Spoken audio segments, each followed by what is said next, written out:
بسم الله الرحمن الرحيم. يا أيها النبي إذا طلقتم النساء فطلقوهن لعدتهن وأحصوا العدة واتقوا الله ربكم لا تخرجوهن من بيوتهن ولا يخرجن إلا أن يأتين بفاحشة مبينة وتلك حدود الله ومن يتعد حدود الله فقد ظلم نفسه لا تدري لعل الله يحدث بعد ذلك أمرا. فإذا بلغن أجلهن فأمسكوهن بمعروف أو فارقوهن بمعروف وأشهدوا ذوي عدل منكم وأقيموا الشهادة لله ذلكم يوعظ به من كان يؤمن بالله واليوم الآخر ومن يتق الله يجعل له مخرجا ويرزقه من حيث لا يحتسب ومن يتوكل على الله فهو حسبه إن الله بالغ أمره قد جعل الله لكل شيء قدرا. واللائي يئسن من المحيض من نسائكم إن ارتبتم فعدتهن 3 أشهر واللائي لم يحضن وأولاة الأحمال أجلهن أن يضعن حملهن ومن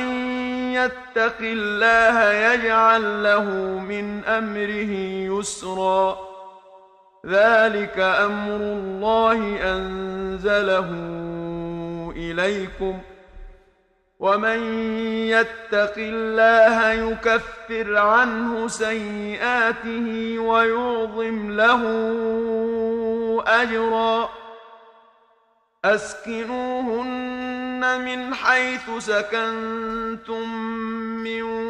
وجدكم ولا تضاروهن لتضيقوا عليهن وإن كن أولات حمل فأنفقوا عليهن حتى يضعن حملهن فإن أرضعن لكم فآتوهن أجورهن وأتمروا بينكم بمعروف وإن تعاسرتم فسترضع له أخرى لينفق ذو سعة من سعته ومن قدر عليه رزقه فلينفق مما آتاه الله لا يكلف الله نفسا إلا ما آتاها سيجعل الله بعد عسر يسرا. وكأين من قرية عتت عن أمر ربها ورسله فحاسبناها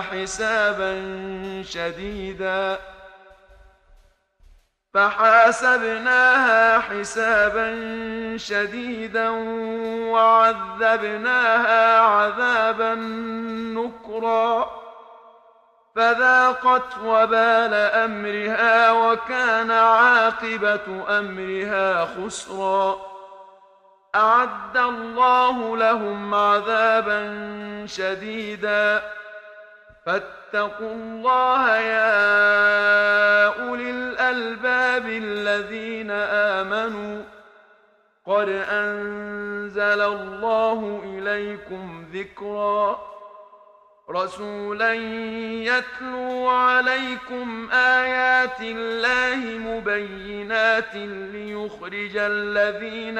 آمنوا وعملوا الصالحات من الظلمات إلى النور ومن يؤمن بالله ويعمل صالحا يدخله جنات تجري من تحتها الأنهار خالدين فيها أبدا قد أحسن الله له رزقا الله الذي خلق 7 سماوات ومن الأرض مثلهن يتنزل الأمر بينهن لتعلموا أن الله على كل شيء قدير وأن الله قد أحاط بكل شيء علما